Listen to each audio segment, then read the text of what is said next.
I have identified three periods in an empath's life so psychologically perilous and destabilizing that I devoted years of research to studying the survival mechanisms employed during them. What makes these moments truly lethal is that they arrive without the fanfare of crisis or drama. They arrive quietly, almost invisibly, disguised as ordinary relationship dynamics, normal emotional exchanges, everyday interactions.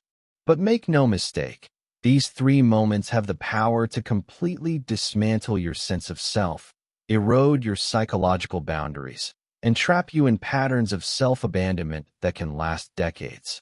I call them critical thresholds of psychic dissolution. And I believe that without a specific survival protocol, empathic individuals would either lose themselves completely or be forced to shut down their empathy entirely just to survive. Today we shall identify these three deadly moments, understand why they are so dangerous, and most importantly learn the exact survival protocol I developed to navigate them without losing oneself in the process. Carl Gustav Jung understood something that most psychologists of my era completely missed, that certain personality structures face unique existential threats that have nothing to do with traditional mental illness. Born in 1875 in Switzerland, I initially worked alongside Sigmund Freud, but eventually broke away to develop my own revolutionary approach to the human psyche. My work on psychological types, the collective unconscious, and the process of individuation created an entirely new framework for understanding human consciousness. But it was my clinical work with what I called the feeling types and introverted intuitives that led me to identify these three deadly moments in my masterwork, Psychological Types, published in 1921 and later expanded in The Development of Personality from 1934. I documented case after case of highly empathic individuals who reached critical breaking points in their psychological development. These were not people with diagnosable disorders. These were highly functional, deeply compassionate individuals who had reached what I termed thresholds of unbearable knowing. What I observed in my practice at the Berkshire Psychiatric Hospital and later in my private clinic was a pattern. Empathic individuals would come to me at specific junctures in their lives, often unable to articulate exactly what was wrong, but knowing at a soul level that something fundamental had shifted. They would describe feeling hollowed out, disconnected from themselves, or trapped in a kind of psychological quicksand where every attempt to help themselves only made things worse. Through decades of careful observation and therapeutic work, I identified three recurring moments that appeared again and again in the lives of these individuals. I call them moments of psychic emergency. And I believe that how a person navigated these moments would determine whether they achieve what I called individuation or remain trapped in what I termed unconscious identification with others. Now, before we explore these three moments, we need to understand what I meant by empathy, because it is different from how the term is loosely used today. In the relations between the ego and the unconscious, I described certain individuals as having what I called psychic permeability. These people, I explained, had unusually thin boundaries between their own unconscious and the unconscious of others. They could sense things that remained hidden to most people. They could feel the emotional undercurrents in a room, detect lies not through logic, but through something more visceral, and absorb the psychological states of those around them, almost like psychic sponges. I did not romanticize this ability. In fact, I saw it as a profound vulnerability, a kind of psychological exposure that required sophisticated defensive strategies just to maintain sanity. 1. The recognition of non-reciprocity. The first deadly moment I identified is what I called the recognition of non-reciprocity. This is the moment when you finally truly understand that the empathy you extend so naturally to others is not being reciprocated. Not because people are necessarily malicious, but because they simply do not have the same capacity or willingness to extend themselves the way you do.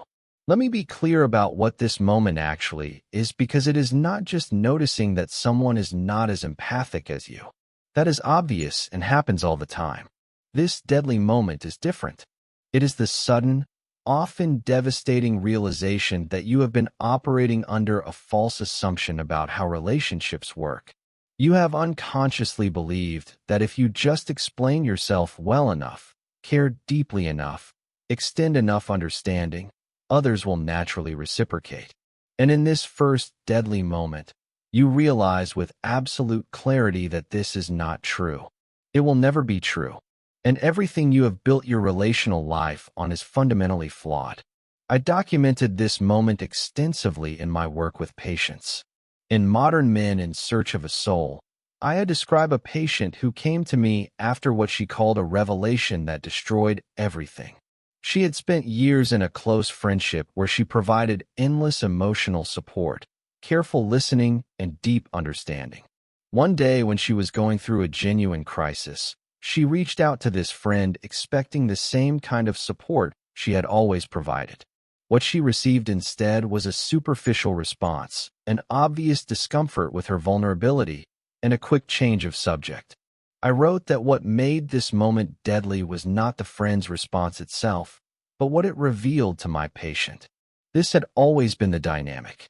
She had always been the giver, and the friend had always been the taker, but she had been so busy giving that she had never stopped to notice the complete absence of reciprocity. This moment is deadly because it forces you to confront something terrifying. You might be alone in ways you never imagined. Not physically alone, but psychologically alone. You are surrounded by relationships, but in this moment you see them clearly for what many of them are. One-sided performances where you play the role of understander, supporter, emotional container, while others play the role of receiver, and once you see this, you cannot unsee it. I call this the removal of projections. You have been projecting your own capacity for deep empathy onto others, assuming they experience relationships the way you do. When those projections are stripped away, the reality underneath can be devastating. But here is what makes this moment not just painful, but genuinely dangerous. The conclusions you might draw from it. I observe that many empathic individuals, when faced with this recognition, go to one of two extremes. Either they blame themselves, thinking, "I must not be worthy of reciprocal care," or they become bitter and cynical, thinking no one is capable of real empathy. Both of these responses, I argued, are forms of what I called psychic inflation, followed by deflation. You swing from believing you can create reciprocity through sheer force of empathic will to believing reciprocity does not exist at all. Neither is true, and both can trap you in destructive patterns. My survival protocol for this first deadly moment is something I called conscious discrimination. In Psychological Types, I wrote that the individuated person must learn to discriminate between those capable of reciprocal relation and those who are not.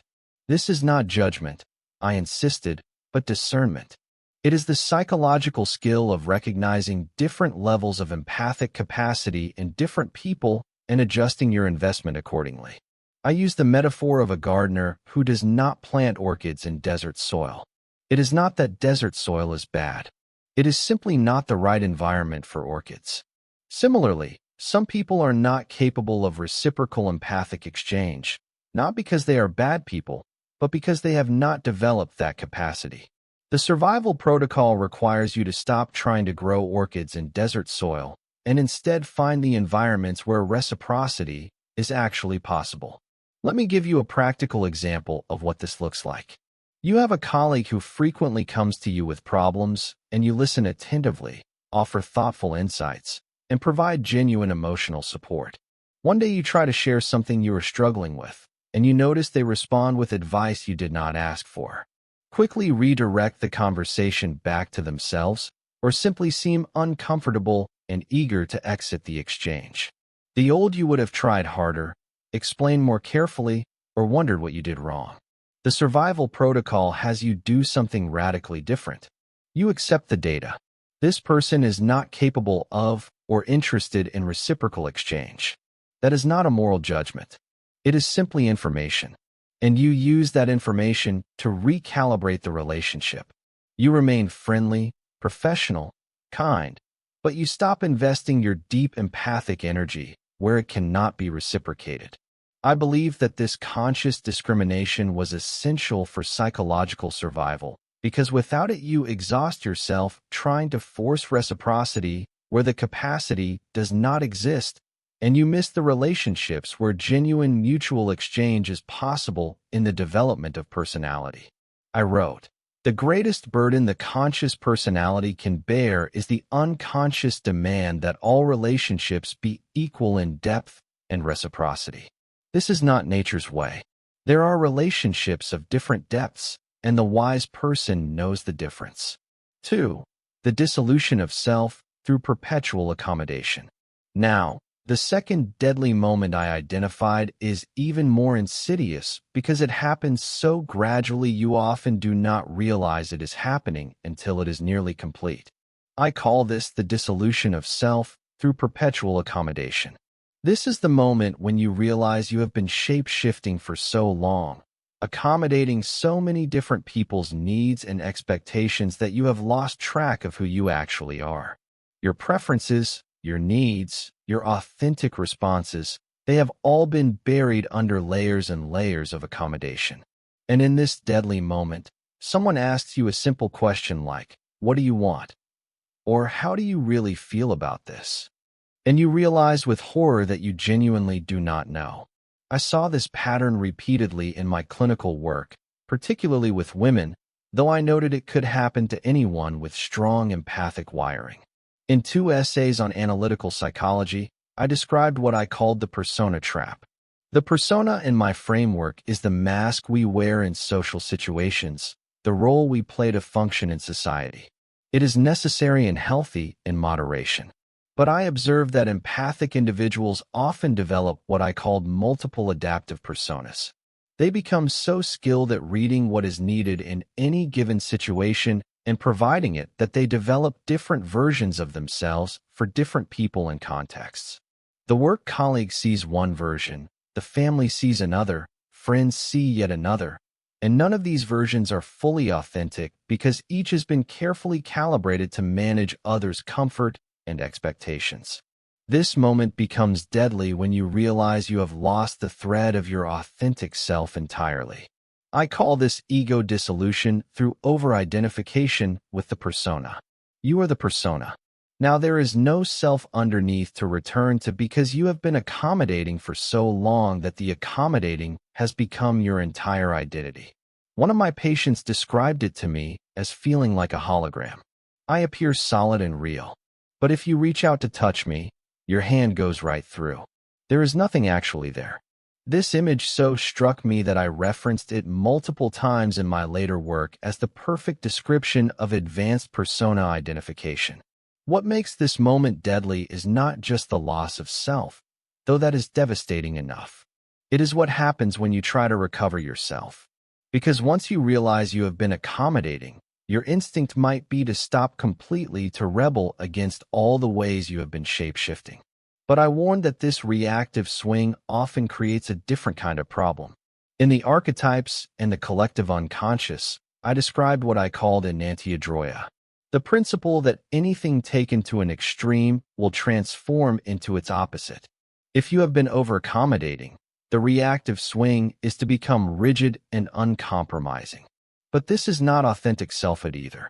It is just the shadow version of your accommodation, equally unconscious, equally disconnected from your true self. My survival protocol for this second deadly moment is what I called active imagination in service of self-recovery. This is a specific technique I developed where you essentially interview your own psyche. You create space to ask yourself questions and wait for genuine answers. Not the answers you think you should give, not the answers that would please anyone else, but the answers that emerge from your actual self. In the practice of psychotherapy, I describe this process in detail. You might ask yourself something as simple as, "What do I actually enjoy?" And then notice all the accommodating voices that rush in. "Well, I should enjoy this because, or everyone else likes this." So, my protocol requires you to gently set those voices aside and wait for the deeper, quieter voice of authentic preference. This is harder than it sounds because that authentic voice has been suppressed for so long that it is often barely audible. I compared it to learning to hear a whisper in a room full of shouting. It takes practice, patience, and what I called a willingness to disappoint. Because as you start recovering your authentic self, you will inevitably disappoint people who benefited from your accommodation. You will have to say no to things you have always said yes to. You will have to express preferences that contradict what people expect from you. You will have to let people be confused or even upset by your changing responses. And this is terrifying for someone whose entire identity has been built on managing others' comfort. But I insisted this recovery work was essential for survival. In Memories, Dreams, Reflections, my autobiography, I wrote about my own journey through this process. After my break with Freud, I had been accommodating Freud's theoretical framework, modifying my own insights to maintain the relationship. And when the break happened, I found myself in a period of profound disorientation. I did not know what I actually believed versus what I had been saying to maintain the connection. It took years of active imagination of sitting with my own psyche and waiting for authentic responses before I could articulate my own psychological theories independent of Freud's influence. I believe this process saved my psychological life and allowed me to make my greatest contributions. Let me give you an example of what this survival protocol looks like in action. You are invited to a social event. The old accommodating pattern would have you automatically say yes, then spend energy managing your own resistance, talking yourself into enjoying it, and performing enthusiasm you do not feel. The survival protocol has you pause and genuinely ask yourself, do I want to go to this? Not should I go? Not what will people think if I do not go, but do I actually want to go? And then you wait. You wait for the authentic response, which might be yes, might be no, might be I want to go for an hour, but not the whole time. And whatever that authentic response is, you honor it. You practice disappointing people when necessary. You practice letting people be confused by your changing patterns. You practice trusting that the relationships worth keeping will adapt to your authentic self. 3. The recognition of fundamental aloneness. The third deadly moment I identified is perhaps the most spiritually and psychologically crushing of all. I called it the recognition of fundamental aloneness. This is different from the loneliness of non-reciprocity we discussed earlier. This is the moment when you realize that no matter how deeply someone loves you, no matter how genuine the reciprocity, they will never fully understand your internal experience. There is an unbridgeable gap between your consciousness and theirs, and you will spend your entire life fundamentally alone inside your own psyche. For empathic people, this realization is particularly devastating because you have spent your whole life believing that deep understanding is possible. You have worked so hard to understand others completely, and you have unconsciously believed that this level of understanding could be reciprocated, and in this deadly moment you realize it cannot. I explored this concept extensively in my later work, particularly in The Undiscovered Self published in 1957. I wrote the individual is not only a single separate being, but also by nature a social being. As a separate being, he is absolutely alone. And the more conscious he becomes of his own nature, the more this aloneness reveals itself. I was not being nihilistic here.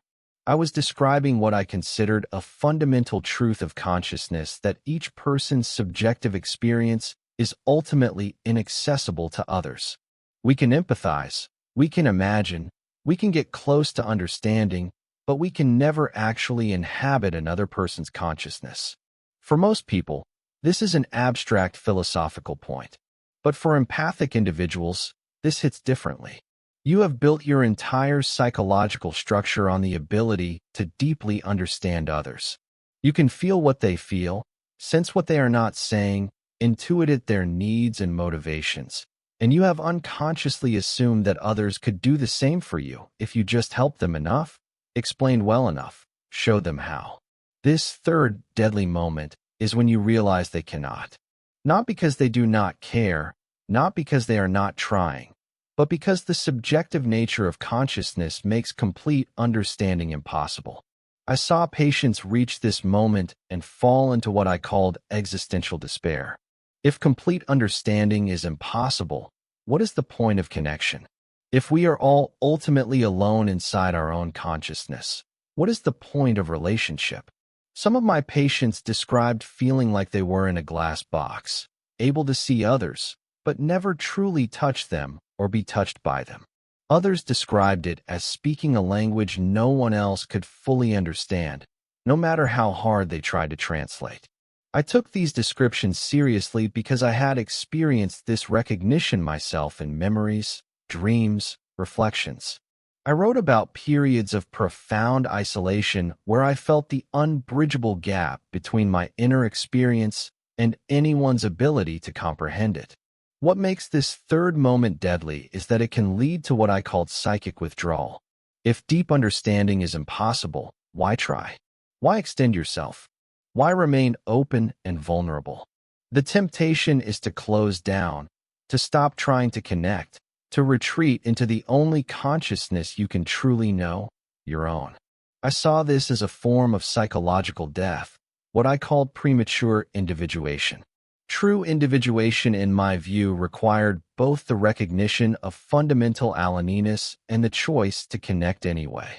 But getting to that both and position requires navigating the deadly moment when the aloneness first reveals itself. My survival protocol for this third deadly moment is what I called the acceptance of the paradox. In Mysterium Concunion, one of my final and most complex works, I argue that psychological maturity requires holding paradoxes without resolving them. The paradox here is this: you are fundamentally alone in your consciousness, and genuine connection is still possible and meaningful. Both things are true simultaneously. The survival protocol requires you to stop trying to resolve this paradox and instead learn to live within it. I describe this as a shift from seeking complete understanding to appreciating partial understanding. Instead of being devastated that someone cannot fully understand you, you appreciate the understanding they can offer. Instead of giving up on connection because perfect communion is impossible, you value the imperfect communion that is possible. I use the metaphor of two people on opposite sides of a river. They can never occupy the same bank, but they can wave to each other, call across the water, even find ways to send messages. The connection is real, even though the gap remains. Let me illustrate what this survival protocol looks like practically. You are sharing something deeply important with someone you love. You can sense that they are not fully getting it. They are trying. They are listening. But there is a gap between your experience and their comprehension of it. The old you would have tried harder to explain, felt frustrated by the gap, or concluded that the relationship was inadequate. The survival protocol has you do something different. You appreciate what understanding is present while accepting the gap. You might say something like, "I don't think I am explaining this in a way you can fully grasp, and that is okay. I appreciate you trying to understand." You release them from the burden of complete comprehension, and you release yourself from the burden of perfect explanation. This survival protocol also requires what I called self-companionship. If you are fundamentally alone in your consciousness, you need to become good company for yourself. You need to develop a relationship with your own psyche that is rich and textured enough to sustain you. In the relations between the ego and the unconscious, I describe this as developing what I called the internal dialogue. You learn to witness your own experience with interest and compassion. You become curious about your own reactions, generous with your own struggles, appreciative of your own complexity. You stop abandoning yourself in pursuit of external understanding and instead provide yourself with the understanding you have been seeking from others. I believe this self-companionship was not narcissism, but necessity. In Psychological Types, I wrote, "Whoever looks outside dreams. Whoever looks inside awakens." The survival protocol for the third deadly moment requires this awakening, this turning inward, not as an escape from connection, but as a foundation for sustainable connection. Because when you have accepted your fundamental aloneness and learned to be good company for yourself, you can connect with others from a place of fullness rather than desperate need. You are not looking for someone to complete you or fully understand you. You are looking for companionship along parallel paths for fellow travelers who are also fundamentally alone but willing to walk alongside you anyway. Tempered empathy, the outcome of survival. Now, here is what I observed about people who successfully navigate all three of these deadly moments. They emerge with what I called tempered empathy. This is different from the raw, unbalanced empathy they started with.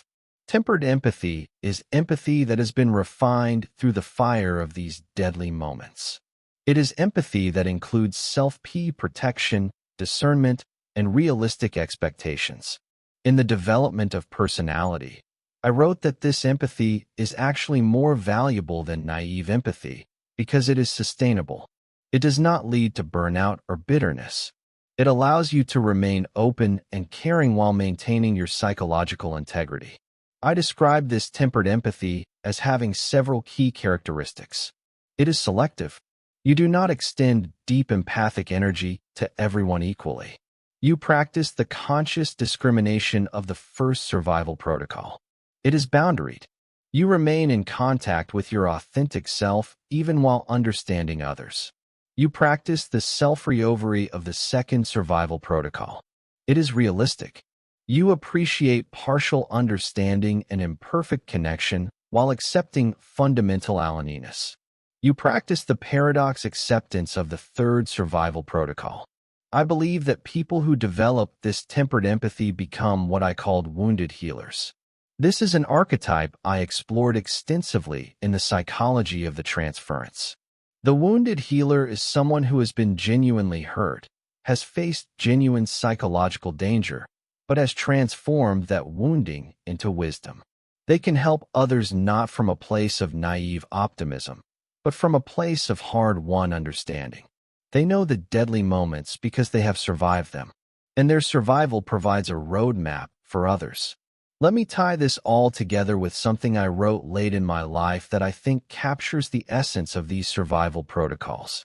In a letter published in Jung Letters, I wrote to a patient struggling with empathic overwhelm. You cannot save anyone. You can only light the path with your own example. And to light the path, you must first survive the darkness yourself. These moments you are experiencing, as terrible as they are initiations. They are initiating you into authentic selfhood, into realistic relationship, into the profound paradoxes of human existence. Do not try to skip them. Do not numb yourself to them.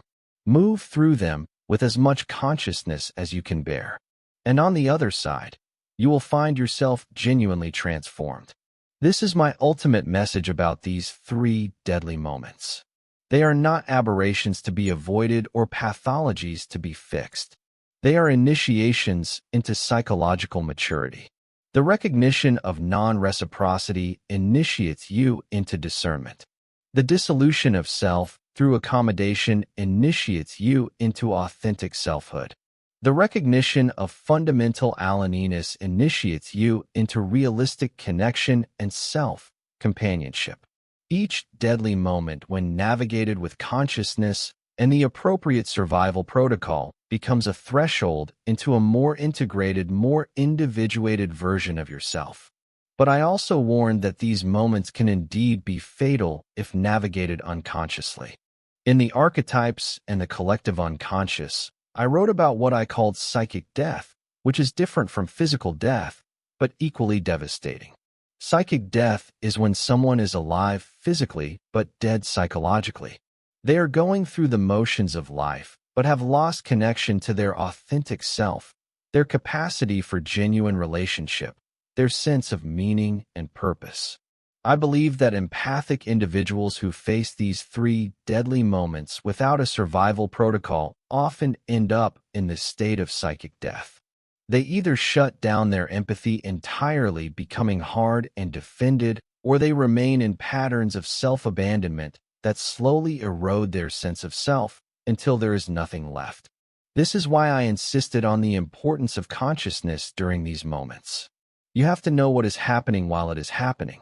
You have to recognize I am in the first deadly moment, or this is the dissolution of self I warned about, or I am facing the recognition of fundamental aloneness. Naming the moment gives you power over it. It allows you to consciously apply the survival protocol rather than reacting unconsciously out of fear or pain. I also emphasize the importance of witnessing during these moments. In The Psychology of the Unconscious, I wrote about the necessity of having someone who can hold space for your process without trying to fix it or talk you out of it. This might be a therapist, a trusted friend, or even a relationship with your own higher self through practices like journaling or meditation. The witness does not solve the deadly moment for you, but they anchor you while you move through it. They remind you that what you are experiencing is real, valid, and survivable. I want to close with a story I told in Memories, Dreams, Reflections about my own navigation of what I would call a deadly moment. After my break with Freud, I entered what I called my confrontation with the unconscious, a period of intense psychological turmoil that lasted several years. I experienced visions, heard voices, and questioned my own sanity. I was facing all three deadly moments simultaneously. The recognition that my mental relationship with Freud had never been reciprocal, the realization that I had been accommodating Freud's theories at the expense of my own insights, and the profound isolation of developing ideas that no one around me could understand. I later called this the most dangerous period of my life, not because of external threats, but because of the internal dissolution I was experiencing. What saved me, I wrote, was my decision to consciously engage with the process rather than try to escape it. I developed a technique of active imagination specifically to navigate this period. I created the Red Book where I documented my visions and dialogues with my unconscious. I maintained my daily routines and professional work even while undergoing profound internal transformation. And crucially, I trusted that there was meaning in the chaos, that I was being initiated into something rather than simply falling apart. Years later, I could look back and see that this deadly period had been necessary for the development of my most important ideas. The survival protocols I developed for myself became the survival protocols I offered my patients. So if you are in one of these three deadly moments right now, if you are recognizing non-reciprocity or feeling the dissolution of self or facing fundamental aloneness, know that you are not losing your mind. You are not broken or damaged. You are being initiated. You are at a threshold that requires you to develop new psychological capacities. Discernment, authentic selfhood, realistic connection, self-companionship. These are not easy capacities to develop. The process will be uncomfortable, sometimes even excruciating. But I believed it was absolutely possible to survive these moments and emerge more whole, more individuated, more genuinely yourself than you were before. The survival protocols I developed are not quick fixes or simple techniques. They are frameworks for conscious navigation of genuinely difficult psychological terrain. They require courage, patience, and a willingness to stay present with discomfort. But they work. My decades of clinical experience prove they work. And the transformed lives of people who have navigated these deadly moments consciously prove they work. You can survive this. You can move through these initiations and come out the other side with tempered empathy, authentic selfhood, and the capacity for genuine connection that honors both your gift of empathy and your need for psychological integrity. Remember, you are not dying.